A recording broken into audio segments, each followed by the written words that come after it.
నమస్కారం TV 36 news కి స్వాగతం. ఇక వార్త వివరాలకెళ్తే గుంటూరు జిల్లా కాకుమాన్ మండలంలో పర్యటించారు హోంమంత్రి మేకతోటి సుచరిత. మండలంలోని అక్కుల చెరువును కూడా పరిశీలించారు. ఏళ్లు గడుస్తున్నా పనుల ముందుకు సాగకపోవడంపై అధికారులను ప్రశ్నించారు. మంత్రి నిర్లక్ష్యంగా వ్యవహరిస్తున్న అధికారులపై ఆగ్రహం వ్యక్తం చేశారు. అక్కుల చెరువు ప్రాజెక్టు అవకతవకలపై విజిలెన్స్ కమిటీ ఏర్పాటు చేస్తున్నామని ఆమె ప్రకటించారు. మరోవైపు గుంటూరు రూరల్ మండలం పరిధిలోని ప్రతి ఇంటికి మాస్కుల పంపిణీ కార్యక్రమం చేపట్టారు హోంమంత్రి మేకతోటి సుచరిత. ఈ కార్యక్రమంలో డిఆర్డీఏపీడీ యుగంధర్ కుమార్, మండలం ఏపీఎం షాలిజ్ రాజు, ఇతర సిబ్బంది పాల్గొన్నారు.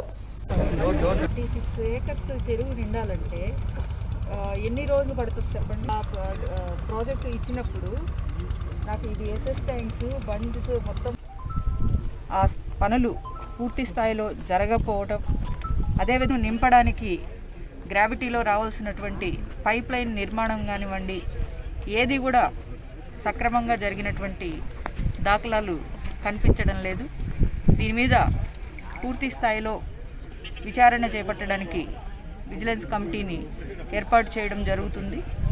ఎక్కడైతే ఈ నిధి దుర్వినియోగం అయ్యాయో అవన్నీ కూడా పూర్తి చాలా ఇబ్బందులు పడుతున్న పరిస్థితి. వాళ్ళు వెళ్ళింటాము, మళ్ళీ మన పోలీసులు తీసుకురావాలి. అంటే ఇప్పుడు మీకు తెలుసు, సమస్యల మీద స్పందించి వారిని స్వగ్రామాలకు చేర్చడం జరిగింది. ఇప్పుడు వీళ్ళు వచ్చేసి తెలంగాణ ప్రాంతానికి చెందినటువంటి వాళ్ళు. మనం ఆ ప్రభుత్వానికి ఇన్ఫామ్ చేయడం జరిగింది ఇక్కడ ఉన్నటువంటి వలస కూలీలని. ఇప్పుడు మన వలస కూలీలు వేరే రాష్ట్రాల్లో ఉంటే మనమే ట్రాన్స్పోర్ట్ ఇచ్చి అక్కడ నుండి మనం తెచ్చుకుంటా ఉన్నాం. అదేవిధంగా వాళ్ళ ప్రభుత్వాలకు మనం ఏమని విజ్ఞప్తి చేస్తున్నామంటే, మీ రాష్ట్రాలకు సంబంధించినటువంటి వలస కూలీలను మీరు ఏదో ఒక ట్రాన్స్పోర్ట్ పెట్టుకుని ఇక్కడ నుండి తీసుకెళ్ళండి అని మనం చెప్తా ఉన్నాము. కానీ ఆ ప్రభుత్వాలు స్పందించకపోవడం వలన ఇంకా ఇక్కడే ఉండిపోవడం జరిగింది. వీళ్ళకేమో వెళ్ళిపోవడం, వాళ్ళంతటా వాళ్ళు. గుంటూరు జిల్లా నరసరావుపేటలో కరోనా మహమ్మారి విలయ తాండవం చేస్తోంది. ఈ నేపథ్యంలో sub collector Dinesh Kumar press meet నిర్వహించారు. ఆయన మాట్లాడుతూ 17 నుంచి నరసరావుపేటలో దశల వారీగా లాక్డౌన్ ఆంక్షలు సడలింపు చేస్తామన్నారు. అందరికీ నమస్కారం అండి. సో పాజిటివ్ కేసెస్ ఉండడం జరిగింది. వీటిలో చాలా మంది డిశ్చార్జ్ అయిపోయి వచ్చారు. ఆల్మోస్ట్ మనకి 90 మెంబర్స్ వరకు డిశ్చార్జ్ అయిపోయారు. 174 in the entire division, 166 in the municipality మనకి కేసెస్ ఉన్నాయి. సో మనం ఏప్రిల్ 9th మనకి ఫస్ట్ కేసు రిజిస్టర్ కావడం జరిగింది. దాని తర్వాత చాలా spike in number of cases చూసాం.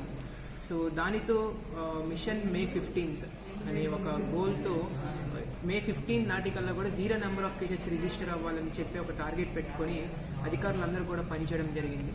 పబ్లిక్ రిప్రజెంటేటివ్స్, అధికారులందరూ కూడా కలిసికట్టుగా ఈ టార్గెట్ పెట్టుకొని వర్కౌట్ చేయడం జరిగింది. సో ఈ రోజు మనం చూసినట్లయితే లాస్ట్ 8 డేస్లో మనకి కేవలం 14 కేసెస్ రిజిస్టర్ అయ్యాయి. అందులో కూడా ఒక 6 కేసెస్ ఒకటే రోజు రిజిస్టర్ అవ్వడం జరిగింది. సో ఆ 6 కేసెస్ పక్కన పెడితే ఆన్ అన్ యావరేజ్ మనకి ఈచ్ డే ఒక కేసు రిపోర్ట్ అవుతుంది.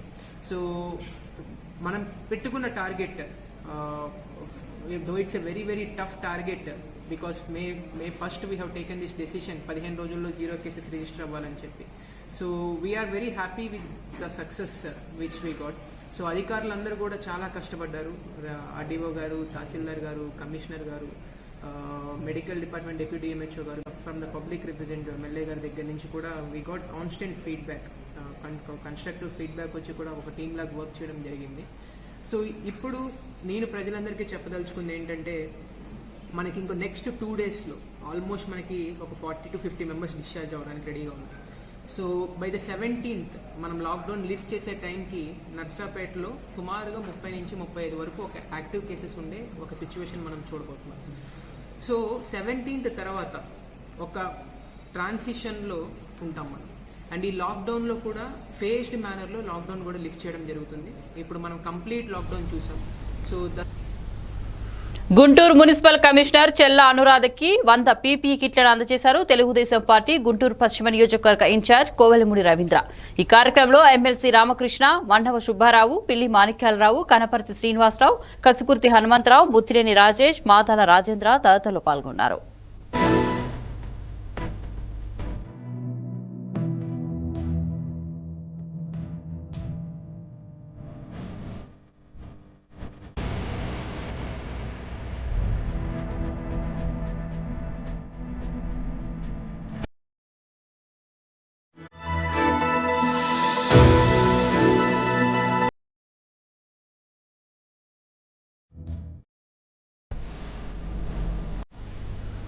18 నుంచి బ్యాంకులు, హాస్పిటల్ సేవలు ప్రారంభం కానున్నాయి. నరసరావుపేట పట్టణంలో 18వ తేదీ నుంచి బ్యాంకుల సేవలు అందుబాటులోకి ఉండే చర్యలు తీసుకుంటున్నట్లు ఎమ్మెల్యే గోపిరెడ్డి శ్రీనివాసరెడ్డి తెలిపారు. రెడ్ జోన్ పరిధిలో ఉన్న బ్యాంకులను మినహాయించి మిగతా అన్ని బ్యాంకింగ్ సేవలు, హాస్పిటల్ సేవలు అందుబాటులోకి రానున్నాయన్నారు.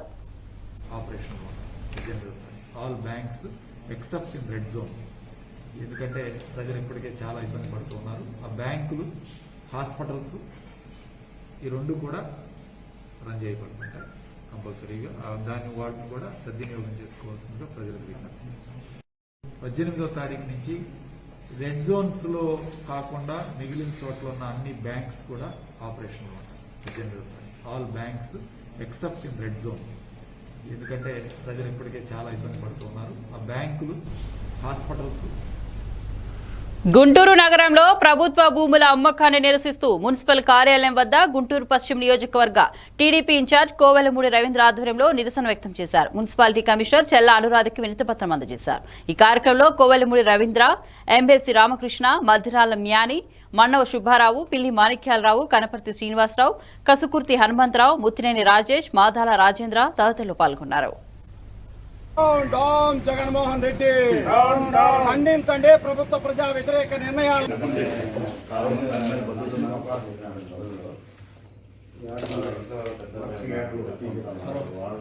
ప్రభుత్వ ఆస్తులు భవిష్యత్తులో మీ అవసరాలకే కింద మార్కెట్ కట్టి 100 సంవత్సరాల నుంచి నాయుడు మార్కెట్ ఉంది. ఇక్కడ ఈ మార్కెట్ని గవర్నమెంట్ ఆక్షన్ ద్వారా ప్రైవేటు వ్యక్తులకు అమ్మాలని చూస్తుంది. మేము దీన్ని పూర్తిగా ఖండిస్తున్నాం. ఇది నగరం నడిబొడ్డులో ఉంది.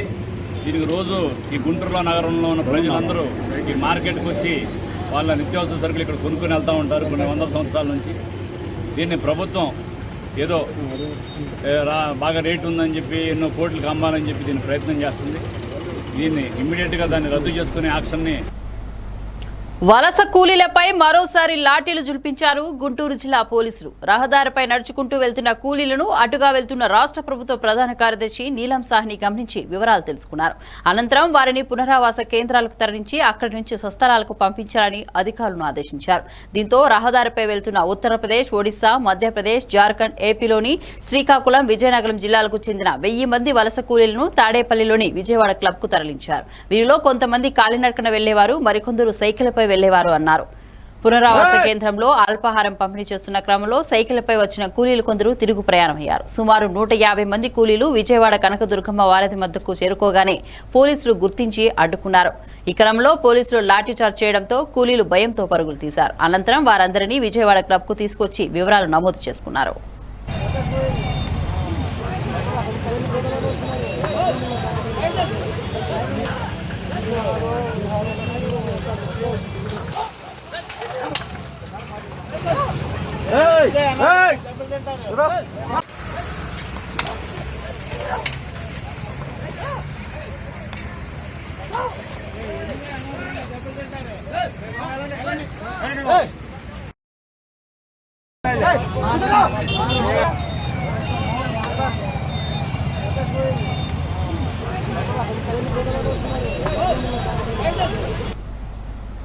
వందల మైళ్లు ప్రయాణం గమ్యస్థానాలకు చేరే ప్రయత్నంలో ప్రాణాలు కోల్పోతున్నారు వలస కూలీలు. కరోనా వైరస్ లాక్డౌన్ వలన వలస కూలీల బతుకులు చిందరవందరగా అవుతున్నాయి. దేశంలో లాక్డౌన్ వల్ల కూలీల బతుకులను నాశనం చేశాయి. చాలా మంది వలస కూలీలు జీవనోపాధి కోసం తమ స్వగ్రామాల నుంచి 100 కిలోమీటర్లు దాటి పనులు చేస్తున్న వలస కూలీలకు లాక్డౌన్ వల్ల పనులు లేక, తినడానికి తిండి లేక అష్ట కష్టాలు పడుతున్నారు.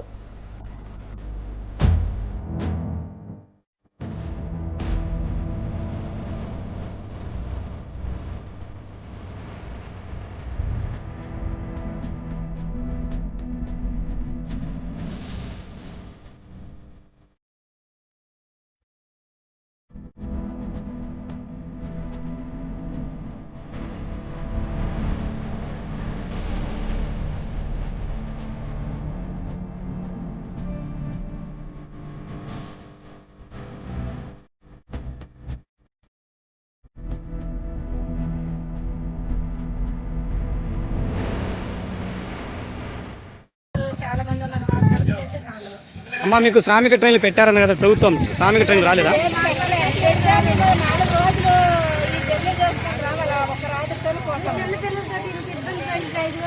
మీకు ఏ రాష్ట్రంలో ప్రభుత్వం ఆ రాష్ట్రంలో సదుపాయాలు కల్పిస్తున్నారు కానీ కల్పించలేదా?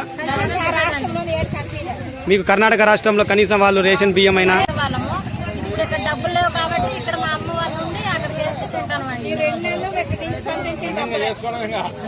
ఇప్పుడు మీకు ప్రభుత్వాలు కొన్ని పథకాలు ఇస్తున్నామంటుంది, మీకు బస్సులు అరేంజ్ చేస్తామంటుంది, తర్వాత ఈ వలస కార్మికుల వల్ల కరోనా వస్తుంది అంటుంది. దీని మీద మీరేం చెప్తారమ్మా? ఎవరి జాగ్రత్త వాళ్ళకే ఉండాలని వలస కార్మికులు ఏం చేసినా కానీ మాకు ఎవరి వాళ్ళ కూడా ఒక రూపాయి అందుబాటులో లేదు, మాకు ఏంటి హెల్ప్ చేయలేదు. ఇప్పుడు ప్రభుత్వము కేంద్ర ఒక నిమిషం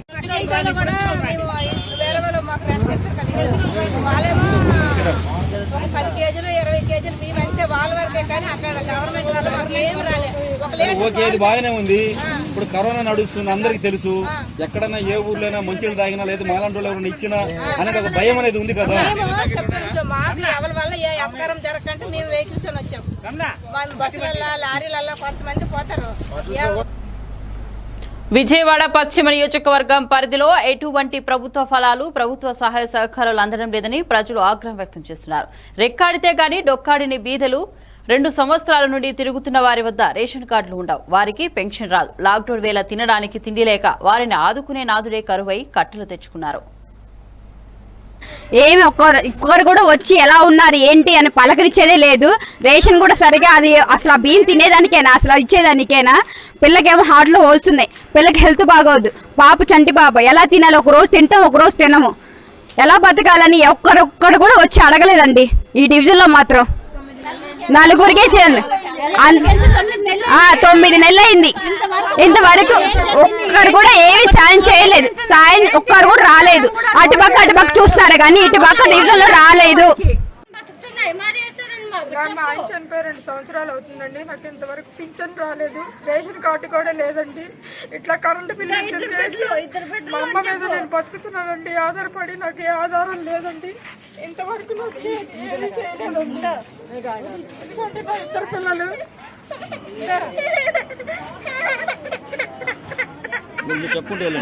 నాకు ఇంతవరకు రేషన్ కార్డు 2 సంవత్సరాల నుంచి తిరుగుతున్నానండి. ఇంతవరకు నాకు రేషన్ కార్డు కానీ పింఛన్ కానీ ఇల్లు కూడా 4 విడతల్లో వచ్చిందండి. ఇలా సారి ఫైనల్ లిస్ట్ లో నాకు ఇల్లు కూడా రాలేదండి. నాకు ఎక్కువ సాయం ఎవరి నుంచి ఏది అందట్లేదండి. మాకు పొద్దున్న లేస్తే పురకాడే దొక్కాడదు. మరి మొగళ్ళు వెళ్తే పనిలో పిల్లలు జల్లలు అందరు బతకాల. ఆడవాళ్ళకి ఇంట్లో పనులు ఉంటాయి, పువ్వులు కట్టుకొని అవి కట్టుకొని ఈ కట్టుకొని ఉంటాం. అంతంత బిల్లుల 5,000 6,000 వేసేసారు బిల్లులు వచ్చి. ఇక్కడ ఎక్కడి నుంచి కట్టేస్తామండి? మీరు చెప్పారు బిల్లులు కట్టబాకండి, గ్యాస్ కి తగ్గించేసాం, గ్యాస్ ఫ్రీగా ఇస్తాం 3 నెలలు అని మోడీ గారు చెప్పారు. ఏమి ఇచ్చారండి? గ్యాస్ 1500 800 చేశారు, 900 గ్యాస్ చేశారు. ఎక్కడ తగ్గించారండి మీరు ఇంకా గ్యాస్? ఏమైనా చేశారా? మాటలే ఉట్టి, చేతలు ఏం లేవు. అయ్యి అని ఈ అని తగ్గించేసాం. 1000 రూపాయలు ఇచ్చారు, ఇక్కడ నుంచి 1500 తీసుకుంటున్నారు. 500 ఇచ్చారు, 1000 రూపాయలు తీసేసుకుంటున్నారు. ఇంకేమి ఇచ్చినట్టండి మనకి? మీకు చూపిస్తున్నారేమో గానీ ఇక్కడ ఏం లేదు. అక్కడ మీ జగన్ గారు ఇక్కడ వాళ్ళు అద్దెకే ఉన్నారు. సగానికి సగం మంది అద్దె వాళ్ళే ఉన్నారు. ఇక్కడ అద్దె కట్టారు. అక్కడ అది ప్యాకేజ్ ఏంటండి? కేవలం ప్యాకేజ్ ఏంటండి? అది 200 ఏదో 300 కట్టుకుంటామండి. 500 800 అంట ప్యాకేజీకి. దాని ద్వారా తీసుకునేది మీరు ఇంతేనా? మీరు మీ నాన్నగారు ఎంత బాగా చేశారా? మీరు ఎలా చేస్తున్నారు? బాగా చెప్తున్నారు, చెప్పేది ఒకటి చేస్తుంది ఒకటి. ఇదేనా చేసేది? మీరున్నారు కాబట్టి మేము కూడా ఇది చేయాలి. జగన్ అన్న రావాలి, జగన్ అన్న ప్రభుత్వం ఇవ్వాలి. ఎల్లంపల్లి సార్ ఎక్కడండి? అది ఎల్లంపల్లి సార్ ఏంటండి ఇచ్చింది? ఎల్లంపల్లి సార్ దగ్గర కడప జిల్లా ప్రొద్దుటూరు డీఎస్పీ ఎల్ సుధాకర్ తన గొప్ప మనసును చాటుకున్నారు. ప్రొద్దుటూరు రూరల్ పరిధిలో విధులు నిర్వహిస్తున్న కానిస్టేబుల్ మోటార్ సైకిల్ పై నుండి కింద పడడంతో కాలికి బలమైన గాయాలయ్యాయి. రూరల్ పోలీస్ స్టేషన్ సిబ్బంది డీఎస్పీ సుధాకర్ కలిసి గాయపడిన కానిస్టేబుల్ సుధాకర్ కుటుంబాన్ని పరామర్శించారు. డీఎస్పీ తన ఉదార మనసుతో ఆర్థిక సహాయాన్ని కూడా అందించారు. ఆత్మస్థైర్యంతో కోల్పోకుండా మేమున్నామని తెలిపారు. గాయపడిన కానిస్టేబుల్ తన ఉన్నతాధికారులు పరామర్శించడంతో కృతజ్ఞతలు తెలిపారు.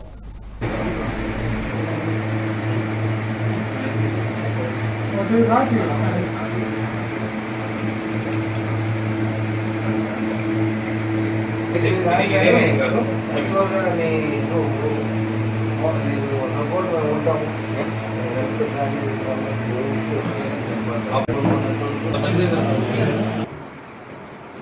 డిఎస్పీ గారు, సిఐ గారు, ఎస్ఐ గారు నాకు కాలేజ్ బిల్డింగ్ చేసి మా ఇంటికి వచ్చి నాకు ఆర్థిక సాయం చేసి నాకు మా బ్యాచ్ వాళ్ళు కూడా. రాష్ట్రంలోనే కరోనా మహమ్మారి విజృంభణలో కర్నూలు జిల్లా ప్రథమ స్థానంలో ఉంది. దీనికి సంబంధించి కర్నూలు జిల్లా కలెక్టర్ వీరపాండ్యన్ కరోనా బులెటిన్ విడుదల చేశారు.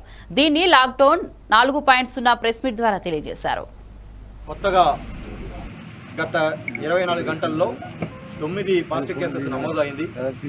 ఈ 9 కేసెస్ కూడా 4 కేసెస్ చెన్నై కోయంబేడు మార్కెట్కి వెళ్ళి వచ్చిన మన జిల్లా వాసులు.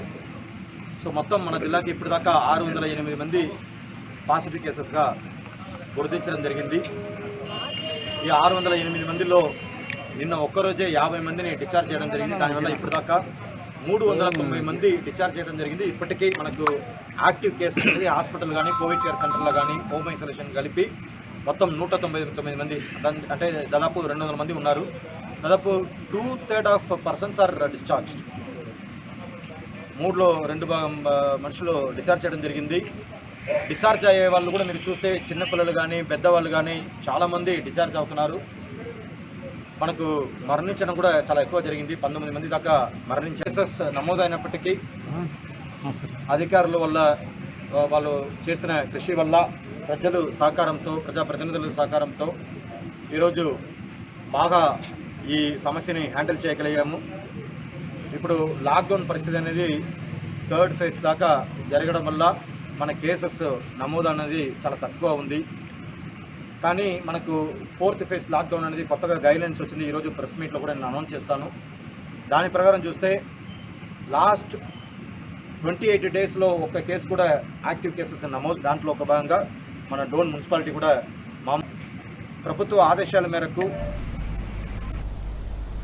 లాక్డౌన్ కారణంగా ఇమాం మౌజన్లకు రాష్ట్ర ప్రభుత్వం ఇస్తామన్న ఆర్థిక సహాయం వెంటనే విడుదల చేయాలన్నారు. ఈ సందర్భంగా ఏర్పాటు చేసిన మీడియా సమావేశంలో మైనారిటీ రైట్స్ ఫోరం నంద్యాల ఉపాధ్యక్షులు షేక్ మహబూబ్ బాషా మాట్లాడుతూ కరోనా మహమ్మారి కారణంగా దేశవ్యాప్తంగా 50 రోజులుగా లాక్డౌన్ జరుగుతుంది. ఈ నేపథ్యంలో మన రాష్ట్ర ప్రభుత్వం సీఎం జగన్మోహన్ రెడ్డి మసీద్ ఇమాంలకు 10,000 మౌజన్కు 5,000 చొప్పున ఆర్థిక సాయం అందజేస్తామని చెప్పారు. లాక్డౌన్ జరుగుతున్న నేపథ్యంలో భవన నిర్మాణ కార్మికులు, వలస కూలీలు మరియు కార్మికులు చాలా ఇబ్బందులు గురవుతున్నారు.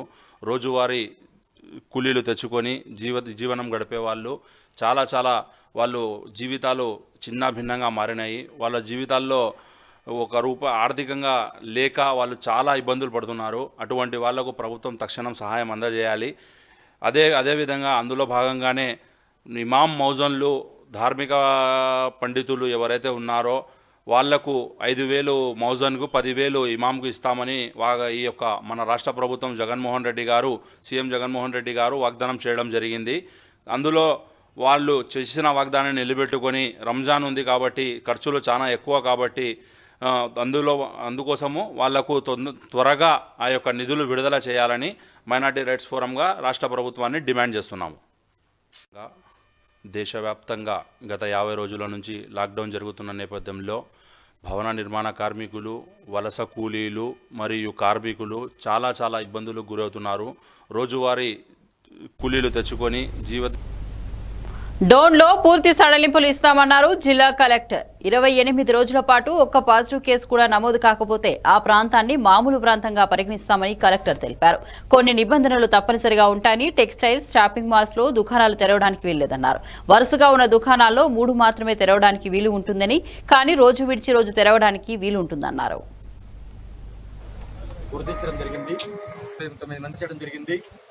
డిశ్చార్జ్ అయ్యే వాళ్ళు కూడా మీరు చూస్తే చిన్నపిల్లలు కానీ పెద్దవాళ్ళు కానీ చాలామంది డిశ్చార్జ్ అవుతున్నారు. మనకు మరణించడం కూడా చాలా ఎక్కువ జరిగింది. 19 మంది దాకా మరణించారు. ఈ కోవిడ్ పాజిటివ్ ఉంది. యాక్టివ్ కేసెస్ నుంచి మారుతుంది. బట్ నోటిఫికేషన్ అనేది మేము ఈరోజు ఈవినింగ్ రిలీజ్ చేస్తాము. ఒకవేళ డీనోటిఫై అయినా మేము ఆ ఏరియాని ఓపెన్ అప్ చేసినా ఖచ్చితంగా ప్రభుత్వ ఆదేశాల మేరకు ప్రతి ఒక్కరూ ఇమ్మీడియట్గా దాన్ని కంప్లీట్గా ఓపెన్ చేయడం కాదు, కొన్ని విధి విధానాలు ఉన్నాయి. కొన్ని కాంప్లెక్సెస్లో ఉన్న షాప్ కానీ స్టాండ్ అలోన్ షాప్స్ మాత్రం తూర్పుగోదావరి జిల్లా కార్తేనికోన మండలం పల్లంకూరు పంచాయతీ పరిధిలో వృద్ధ గోధుమ నదిలో బోట్ల ద్వారా అక్రమంగా రవాణా అవుతోంది. 2800 లీటర్ల డీజిల్ను పోలీసులు స్వాధీనం చేసుకున్నారు. బోటుపై ఉన్న 7గురిని పోలీసులు అదుపులోకి తీసుకున్నారు. రామాలయంపేట వద్ద ఆయిల్ని బోటు నుంచి పీహాల్లోకి ఎక్కింది తరలించేందుకు ఆసుగా లేకపోవడంతో ఆ బోటును నడవపల్లి ప్రాంతంలోని నిమ్మగొంది ఇసుక ర్యాంప్ ప్రదేశానికి తరలించారు. ఈ లోపుగా కాకినాడ నుంచి కస్టమ్స్ అధికారులు సంఘటనా స్థలానికి చేరుకున్నారు. అక్కడ బోటు నుంచి డీజిల్ను పిపాల్లో నుంచి ట్రాక్టర్ ఆటోల్లో కార్తికేయన పోలీస్ స్టేషన్ కు తరలించారు. దీనిపై కేసు నమోదు చేసి దర్యాప్తు చేస్తున్నట్లు ఎస్ఐ బి సంపత్ కుమార్ తెలిపారు.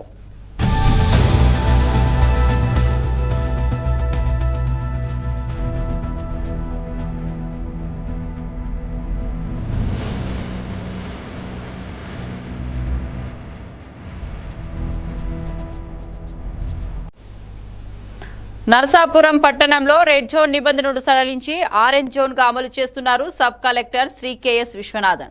లాక్డౌన్ నిబంధనలు యథావిధిగా కొనసాగుతాయని ఆయన కార్యాలయంలో రెడ్ జోన్ సడలింపుపై వివరించారు. నరసాపురం పట్టణం, ఆకివీడు, ఉండి, భీమవరం, 1వ వార్డులో అమలు జరుగుతున్న రెడ్ జోన్ నిబంధనలను సడలించి ఆరెంజ్ జోన్ గా ప్రకటించారు. ప్రతి ఒక్కరూ సామాజిక దూరం పాటిస్తూ మాస్కులు తప్పనిసరి అన్నారు. ప్రజలు ఎక్కువగా గుమికూడి ఉండే షాపింగ్ మాల్స్, థియేటర్స్, రెస్టారెంట్లు, పార్కులు మూసివేయడం జరుగుతుందన్నారు.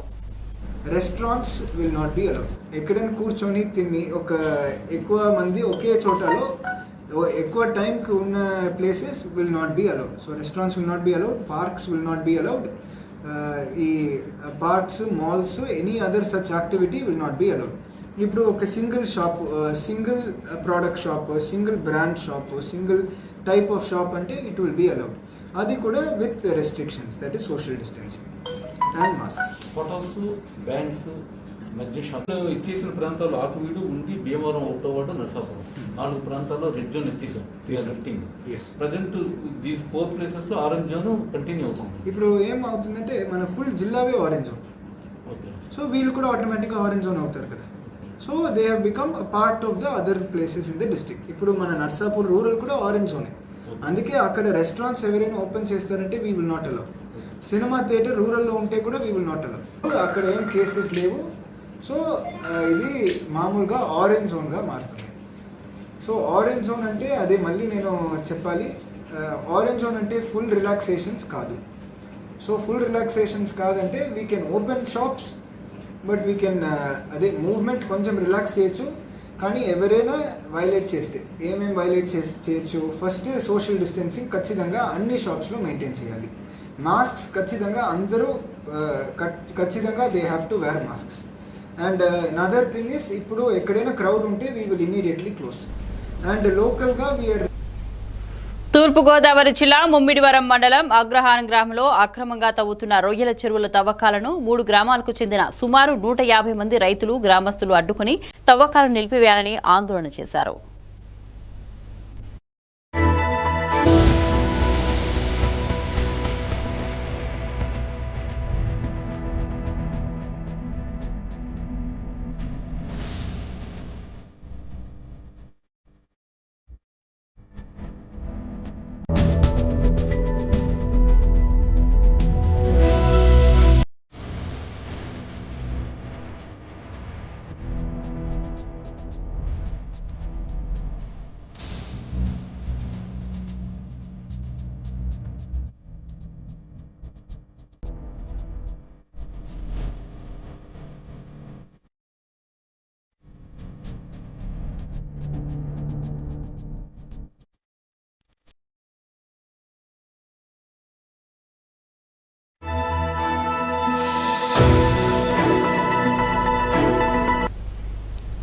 గత తెలుగుదేశ ప్రభుత్వ హయాంలో రోడ్డు విస్తరణ అనే సాకుతో అవసరం లేకపోయిన అబూబకర్ మసీదుని తొలగించి నేటికి 4 సంవత్సరాలు అవుతోంది.